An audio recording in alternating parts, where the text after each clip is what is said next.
Okay, so now I would like to introduce our next speaker. Khalifa is a tech entrepreneur and runs a popular podcast. He serves as a board member for the Hoffman Kaufman Foundation as an advisor for the IDF on Palestinian affairs. His talk is entitled Anti-Semitism from a Jew's Perspective. Let's give him a warm welcome.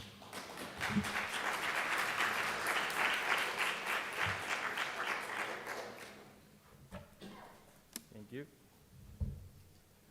Well, believe it or not, but I just remembered that the May 1st is a socialist holiday. And funny enough, and you will see the connection in a minute, I guess, but there's a saying in Arabic, a Palestinian say, that goes like that, مجنون يرمي حجر في البير 100 عاقل بدهم يطلعوه, which means that a crazy person will throw a stone in a well. You will need 100 sane people to pull it out. And in some point, this is what I'm trying to do, and probably all of you guys here, because sanity is scarce these days. And my crazy person is a guy named Bassem Youssef that claims that Palestinians can't be anti-Semitic. I will try to prove it that not just that they are anti-Semitic, but called stone Nazis, a big portion of them, at least, in Gaza. And I'm going to show you demonstrate a video that it just came to me yesterday. It's one of way too many anti-Semitic content. It's going to give us some perspective, and we'll continue from that. Thank you. Yeah, Birkenau Auschwitz. من داخل معتقلات الجيتو اللي تخرجوا منها الصهاينة. الله يرحم كل الفلسطينيين ويرحم شهدائنا وفري فلسطين. وإن شاء الله بنتحرر منكم وبترجعوا للمعتقل أو بترجعوا لأرضكم وبترجعوا لأي مكان أنتوا فيه. المهم تطلعوا من عنا لأنه هاي أرضنا وانتو هان أصلكم من هان تخرجتوا من هاي معتقلات الغيتو. تحيا فلسطين يحيا أبو عبيدة. Abu Ubaida is the speaker of the Ezzeddin al-Qassam Brigades, for those who doesn't know. So, good morning, distinguished guests. I wish I could be more fluent in English and speak freely, but I prepared a speech, so bear with me, of course. I'm deeply honored to stand before you at this esteemed institution. First, I express gratitude to my dear friend Brett Kaufman for organizing this event, and to the university to your warm hospitality. As a member of the Druze community, we appreciate your welcome, as the Druze people love a good welcome. When Brett invited me to speak tonight, I was truly thrilled, yet humbled. What value can I, as an individual, offer such an esteemed audience? Ideally, I would be here as an eager student seeking a wisdom and guidance. For institutions like this hold a sacred significance for us, akin to the revered academic legacy of Aristotle, whom we Druze regard as prophet. While my Druze heritage is a rich topic today, I want to address a more urgent matter. 4 years ago, I started a podcast to highlight a pressing threat to our lives. I offered my audience a thought experiment, asking them to imagine a history class 50 years from now, objectively discussing our current times.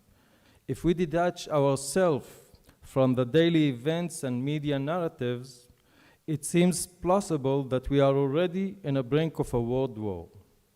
I urge you to consider the signs: rampant inflation, rising political extremism, persuasive instability, and a palpable sense of social decline.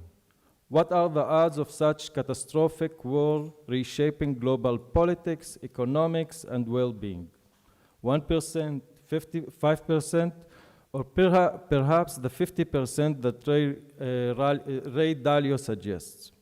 Moreover, we cannot ignore the rebirth of anti-Semitism. Jews are often considered to be the canary in the coal mine. When the world turns against Jews, bad things happen. In the last World War, anti-Semitism played significant role. Today, anti-Semitic rhetoric is not only heard in German, but also in Persian, Arabic, and even English, often laced with Islamic references and fatwas. This new wave of anti-Semitic rhetoric has evolved into a new type of racism, which I call Pro-Semitism. Pro-Semitism is the connection point between terror groups and activist groups here in campuses, pushing what Palestinians now name the University Intifada. Pro-Semitism combines the new woke socialist agenda with old-fashioned anti-Semitism, using the Palestinians' cause to push anti-Jewish and anti-Western liberal ideas. This type of racism and political discourse appeals to young students on campuses, offering no compromises. They chant, "From the river to the sea, Palestine will be free," calling for democracy, but aiming for social justice. In their eyes, justice happens when the ethnic minority gains power over the perceived oppressors, resembled by the Jewish colonialist. Pro-Semitism camouflages hatred toward Jews by demonstrating unconditional love toward Palestinians, representing them as eternal victims of Jewish and white oppressions. This kind of racism refuses to acknowledge that while there are some bad Jews in the world, some of whom are very powerful and very bad, it doesn't mean that all Jews or Israelis are bad. Organizations like the BDS exemplify this type of discourse, attempting to categorize all Israelis in this manner. I agree with the protesters that power corrupts, and Israel and the United States have been intoxicated by their own power. However, as Malcolm X put it, powerlessness corrupts even more.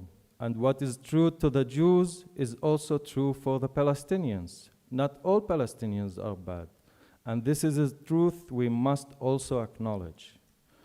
Before going any further, we need to consider whether Palestinians can be anti-Semitic in the first place. Some argue that the Palestinian agenda is not anti-Semitic, but rather just a just call for a nation's self-realization, and that the October 7th events were organized by freedom fighters pursuing liberation. This view is famously argued recently by Dr. Bassem Youssef, who controversially claims Palestinians are Semitic themselves. They can't be anti-Semitic, like a human, Homo sapien, can't be a homophobe. In the aftermath of October 7, numerous Arabs and Muslims lost their lives and were abducted, perceived as being on the wrong side of the ideological divide. Sorry. Hamas, labeled as a terrorist organization by many countries, still holds hostages from those attacks, including Muslims. If Hamas, a prominent Palestinian political group, can harbor such prejudice toward Palestinians who happen to live in Israel, it is plausible they hold similar biases against Jews. Disturbingly, it is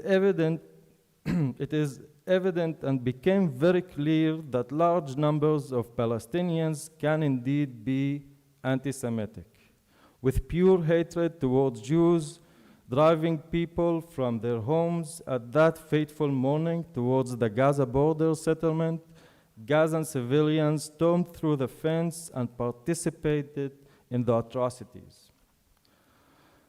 However, this viewpoint glosses over the fundamental question: what is the true nature of the Palestinian-Israeli conflict? And why does this conflict have a significant impact on the entire world?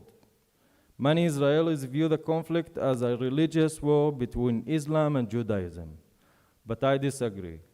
While extremist groups like Hamas employ religious rhetoric to present themselves as messengers of true Islam, the conflict is between the Western liberal model of governance and Islamist ideas. These ideas, beside their religious aspect, hold at their core socialist and Marxist agenda that looks appealing to many young minds and hearts here in the West, as I would like to present with the Hamas case.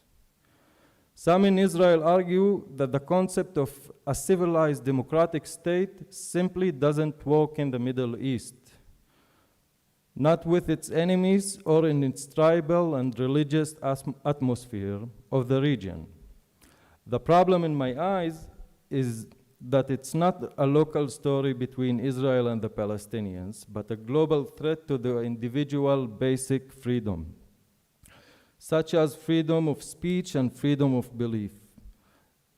This would have been Israel's problem to deal with, but now millions of Muslims immigrants who fled their failed states are imposing, with the help of leftist social movements, their own way of governance on Europe.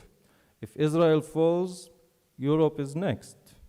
We must view anti-Semitism as a manifestation of social imbalance and a consequence of moral decay. In times of decline ethics, reason becomes scarce, facts lose relevance, and sense eludes the masses. These symptoms of social decline pose an increased threat to our age of social media and AI, providing fertile ground to the spread of misinformation among impressionable youth overwhelmed with content. It is crucial to recognize that the Israeli-Palestinian conflict is not merely a regional issue, but a broader ideological struggle with far-fetching implications. The rise of Islamist idea challenging Western liberal values threatens not only Israel, but also Europe and the rest of the democratic world. Addressing anti-Semitism and the spread of extremist ideologies require a concentrated effort to promote critical thinking, ethical reasoning, and a commitment to a truth in the face of disinformation. Ladies and gentlemen, I wouldn't be here tonight if I weren't convinced that the campuses have become a battleground as significant as the one in Gaza. The world is looking how the liberal authorities will deal with the protesters, because it will determine the next stage of their social struggle towards their social justice. Sorry for that.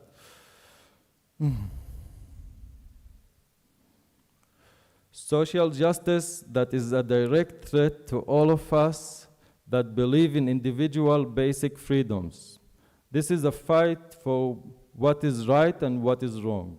And it's happening at the times where child kidnappers are glorified as freedom fighters. In times like these, universities and professors need to take action and combat anti-Semitism. Not just to defend the Jews, but to save us all. Anti-Semitism will not end if and if all Jews will to disappear. What starts with the Jews eventually affect everyone, as we witnessed on October 7th. Semitic anti-Semitism is a real phenomenon and an extremely popular belief among Arabs. Shockingly, as of today, Mein Kampf, Adolf Hitler's infamous book influenced by the protocols of the Elders of Zion, the anti-Semitic and fake document that allegedly reveals the secret conspiracy that Jews plotted to overtake the world, is the #1 best-selling book in Egypt. Reflecting on these weighty issues compels me to share something more personal. I am Khalifa, an Israeli who has served in the IDF Special Forces, among other roles. But above all, I'm a father, a role that shapes my perspective and with concern for my child's future in a world where dangerous ideologies still thrive.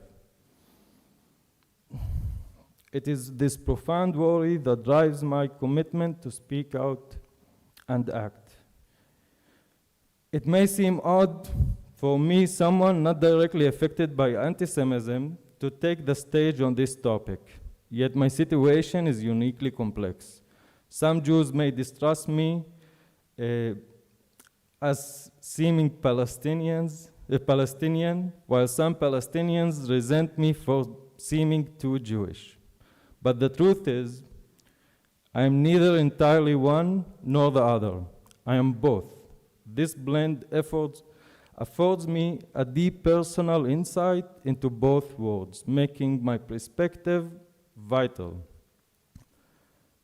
My decision to pursue meaningful military service crystallized after a powerful lesson from my Jewish teacher, who grew up in a family of Holocaust survivors who detailed the unspeakable horrors they faced.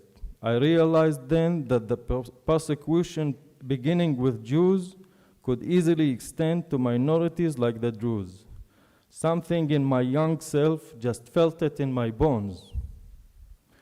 Today, we all discussing the tragic event of October 7th and the fallout it has brought on American universities. However, it is useful to recall another disturbing event that occurred 5 years prior in Syria. Armed Palestinians adhering to the ISIS ideology and operating from the Yarmouk refugee camp near Damascus were unusually granted safe passage by the Syrian regime to the Druze district of Suwaida. This Palestinian group was in active conflict with the Syrian government, yet they were allowed to carry out a brutal assault on the Druze community, who were targeted for refusing to serve in Bashar al-Assad's army, the same army fighting against those extremist groups. The stark contradiction allowed these militants to perform what later became known as the Suwaida massacre. For hours, these Islamist militants engaged in horrific acts of violence, kidnapping, raping, murdering, and torturing hundreds of unarmed Druze civilians who simply wished to live peacefully. To put this in perspective, for the 1 million people in Suwaida, the Suwaida massacre was 4 times the size of the Israeli tragedy on October 7. Semitic anti-Semitism is a real phenomenon, and its victims can be anybody that just doesn't seem right to the anti-Semitic mind. We call it here anti-Semitic, but what it's basically is just a pure racism and politics of hate. There are no simple lesser evil options in this battleground. The threat of Islamist terrorism is global. Groups like Hamas state their goal is to free Palestine from the river to the sea, but their ambitions extend far beyond. The ultimate objective is an Islamic state subjugating Jews, Christians, and all non-Muslims as second-class dhimmis under traditional rule. This goal spot is rooted in the Islamist belief that their faith will inevitably prevail over Western ideologies. As someone speaks in Hebrew, Arabic, and English, I find myself uniquely positioned, yet deeply frustrated. Facts are overshadowed by manipulated emotions, reshaping the narrative to serve agendas. Groups like Gays for Gaza vocally advocate Palestinian causes without grasping the moral corruption they support, nor the fact that in Gaza, under Hamas, their liberty would be criminalized. Living in Israel feels like being encircled by fire, and after October 7, the threat intensified dangerously. I fear you in this audience may be impacted next. I agree with the protesters here in campuses as well. Palestinians do deserve a better life. If there's anything that became clear to me after October 7, it is that neither the Palestinians nor the Jews are going anywhere. They are both here to stay. Jews will not go back to Europe as the Palestinians dream, and the Palestinians won't flee to neighboring countries as many Jews wish. We need to find a way to coexist, but under American leadership, consumed by the faults of its own politics, both sides are doomed more suffering unless we change the policies of the United States in dealing with this problem. Thank you. To put it in simple terms, the United States policy regarding the Israeli-Palestinian conflict looks like a desperate attempt to plant a mango tree in order to get olive fruits. It is not going to happen. The United States and its corrupt arm, the UN, are trying to extinguish a fire using gasoline. Can you imagine Theodore Roosevelt commanding his troops to build civil infrastructure facilities in Nazi Germany while bombing Dresden? Clearly not. So why is the United States empowering Israel with the right hand, sending arms and funds, while endorsing Palestinians on the other hand? War is bad, an unfortunate outcome. To stop it, you need to have a winning side and a losing side. You should make a clear-cut decision, choose your ally, and decide whether you are with us or against us. This is what Iran does, and it's as simple as that. Since 2007, when Hamas came to power, I have closely studied Gaza as a compelling case study in social decline. Drawn to its compelling case study, the isolation, the small scale of the territory, and the nearly humongous population have provided a unique vantage point to examine how people manage in such continuous state of collapse. What choices do they have? How do they go about their daily lives, articulate their thoughts, and build their businesses? My fascination grew to such an extent that today, nearly all the news I consume is raw, unedited, and funneled through Telegram groups and channels originating from Gaza. You can only imagine my shock and horror. Imagine my shock and the horror I witnessed that morning. What I saw is the very reason I stand before you today, to convey the gravity and urgency of this situation. While I'll spare you the graphic details, as those belong to a different discussion, but that Brett highlighted briefly to provide context for us today, it is crucial to understand why October 7th is a pivotal moment, a significant turning point, a black swan event whose repercussions we will feel for years to come.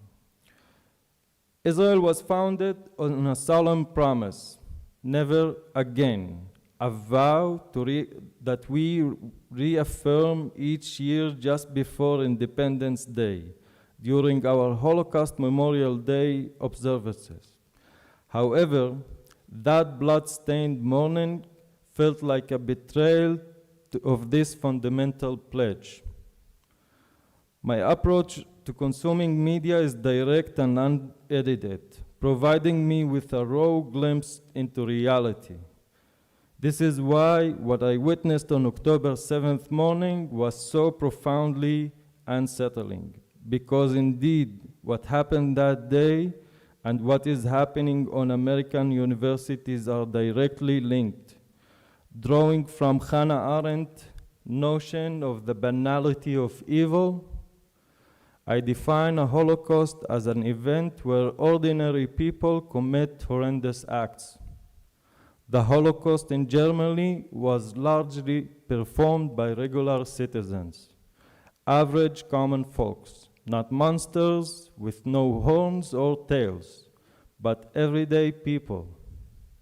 Just like those involved in the events of October 7th were farmers, merchants, fishermen, and also UN officials partook in what could only be described as a terrifying carnival of death.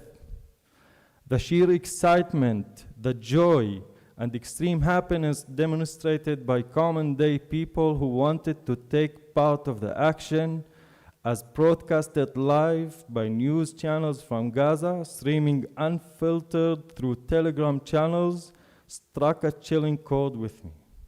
It became clear to me in those moments that we were witnessing a Holocaust event. Now, as the war enters its 7th month, I find myself questioning why there hasn't been anarchy despite the displacements of hundreds of thousands of Palestinians and the ongoing violence and the total destruction affecting every aspect of their lives. Why Hamas still popular among Palestinians, not only in Gaza, but in the West Bank as well? The answer, I believe, lies in the socialist nature of Hamas, which appeals to young students here in the US. Like the Nazis, Hamas is in its core a socialist movement with a strong hold on many institutions, providing services and shelters for numerous citizens. This allows Hamas to use civilian infrastructure like schools, kindergarten, and hospitals for its needs. Hamas officials, including teachers, imams, and public servants, number between 100 to 200,000 people and are deeply embedded in the society. The armed fighters, Kataib Izzuddin al-Qassam, are estimated to be between 35 to 40,000, are just the tip of the iceberg. Am I saying that all Gazans are legitimate terrorist targets and should be killed by Israel? Of course not. What I'm trying to say is that Hamas has engineered this huge number of Palestinian civilian casualties because they believe themselves to be judges of life and death, to sacrifice their own people for propaganda value to the West as part of their ideology. It is a feature planned and executed by Hamas by the orders of the Führer of Tehran. And further, the Palestinian people, by and large, choose and accept to pay this price, which put Israel between a rock and a hard place. How can you fight a nation that has no respect for life, that sanctifies death? We must be careful not to conflate Hamas with Islam itself. While they use religious rhetoric, they represent just one interpretation that the broader Islamic world rejects. Islam must be part of the solution, as extremism will only grow stronger with each success. We must teach terrorists that it's unacceptable to choose terror as legitimate means to undermine Western values. Leaders like Saudi Prince Mohammed bin Salman and Sheikh Mohammed bin Zayed of the UAE are paving a new, enlightened path for their faith. They are aware of the danger posed by domestic extremists who look to Israel and observe how the United States treats its allies. The event of October 7 made the line between enemies and allies clear, but sadly not for the US, as evidenced by the situation in the college campuses. And the audience here. However, these reformers remain outnumbered by hateful ideologies, and the United States has not made their task easier by providing to be an unreliable ally to many partners in the Middle East, from the Kurds fighting ISIS and the debacle in Afghanistan. America's abandonment of its allies in their hours of need has been noted by the forces of evil. America must set principled standard for the world. Being a terrorist or an anti-Semite is never acceptable. There are only two paths: standing with those who wish to live with dignity, freedom, and human rights for all people, or siding with traders of hate and oppression, acknowledging a Palestinian state while being hostage to Hamas would only embolden terrorism, sowing further chaos rather than peace. Hamas campus allies make this challenging, as American students are being fed the narrative that Israel, a Western democracy, is the root of all evil. To conclude, the October 7th attack brought clarity to the Israel-Palestinian conflict, revealing the true nature of alliances and the strength of the Israeli society. It demonstrated that we cannot yield to extremist doctrines, as they pose a threat to all civilians caught under the brutal reality of Islamic terror. Anti-Semitism serves as a thermometer for the health of the society, and we all have a potential to become oppressors ourselves. As Nietzsche warned when he said, beware that when fighting monsters, you yourself do not become a monster.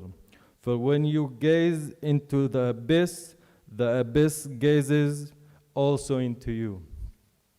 While acknowledging Palestinians' right to live in dignity and peace, we must reject terror as a path of emancipation. The Palestinian cause appeals to Western youth who sympathize with the oppressed, but this victimhood sustains suffering. The aftermath of October 7th presents an opportunity to end the conflict and break the circle of violence, but it will require a lengthy healing process for both Palestinians and Israelis.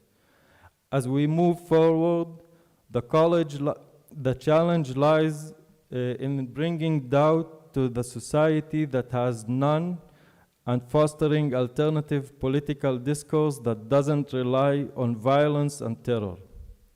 Universities play a crucial role in this process, as they are responsible for educating and guiding the activist's mind. Activists that often choose sides like it was a football game, while the anticipation and excitement of having the underdog winning like it was an action movie they watch on Netflix. But it's not. Reality is much more complicated and nuanced than that. It is our responsibility, not just the academic institution, to promote understanding, tolerance, and productive discourse while addressing dangerous ideas like anti-Semitism. So please, if you find any of what I have mentioned before to be worth sharing with others, please do so. People should understand the true nature of this conflict. As for me, on a personal note, what really concerns me is the question that I don't have an answer to yet, but I treat it as my life's mission. The question remains, how can we plant the seed of doubt and encourage questioning of the status quo in a collectivist and totalitarian society like the one in Gaza? It is my understanding that the true change must come from within, as a critical mass of people start thinking beyond the main narrative. And with this question, I would like to leave you. How can we help the brainwashed extremists change their minds towards a more tolerant discourse, one that accepts Jews and Palestinians as equal human beings who deserve to live in peace? It is essential that we continue to search for ways to encourage critical thinking, empathy, and open-mindedness among both Palestinians and Israelis. This may involve supporting grassroots initiatives, facilitating dialogue between communities, and investing in education and youth programs that promote tolerance and understanding. Ultimately, the path to lasting peace and coexistence will require a fundamental shift in attitudes and a willingness to embrace our shared humanity. It is a daunting challenge, but one that we must confront head-on if we are to break the cycle of violence and hatred that has plagued this region for too long. As I conclude my speech, I urge each and every one of you to reflect on the role that you can play in fostering a more just, peaceful, and tolerant world. Together, we have the power to plant seeds of change and work towards a future where Israelis and Palestinians can live side by side in dignity, in respect, like they once did. Thank you very much.